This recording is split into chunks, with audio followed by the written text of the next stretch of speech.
Chotila deputy collector 36 crore રૂપિયાનું દબાણ સિંઘમ સ્ટાઇલથી એક જ ઝાટકે પાડી દીધું. યાત્રિક ભુવન નામ રાખી લોકો પાસે ઉઘાડી લૂંટ ચાલતી હતી. સરકારી જમીન ઉપર કોઈનું પણ દબાણ નહીં ચાલે એવું કલેક્ટરે જણાવ્યું. નાયબ કલેક્ટર ચોટીલા તથા મામલતદાર ચોટીલાની સંયુક્ત ટીમ દ્વારા દબાણ હટાવવા અંગેની ઝુંબેશ હાથ ધરવામાં આવેલ. જે દબાણ દૂર કરવા અંગે ઝુંબેશ અંતર્ગત મોજે ચોટીલાની સરકારી જમીન જેના સર્વે નંબર 423 પૈકી પર મફતિયાપરા તરફ જવાના રસ્તાની જમણી બાજુએ આવેલ નવગ્રહ યાત્રી ભવન નામનું 3 માળનું બિલ્ડિંગ કે જે ગેસ્ટહાઉસ તરીકે ઉપયોગ કરવામાં આવતો હતો, જે પ્રત્યેક રૂમ દીઠ ₹2102 વસૂલ કરવામાં આવતા હતા. જે ગેસ્ટહાઉસમાં 24 રૂમ આવેલા હતા. જે દબાણકર્તા દ્વારા સામાન્ય કરતાં વધારે ભાડું ઉઘરાવવામાં આવતા હોવાના લેખિત પુરાવો પણ મળેલ છે. જે દબાણ કરવામાં આવેલ સરકારી જમીન આશરે 3 એકર જમીન ખુલ્લી કરવામાં આવેલ,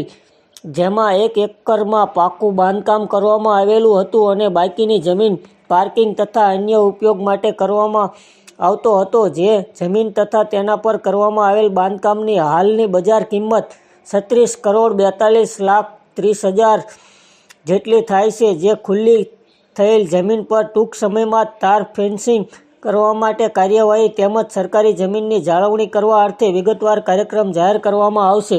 વધારે સમાચાર જોવા માટે અમારી ચેનલને લાઇક, શેર અને સબસ્ક્રાઇબ કરો.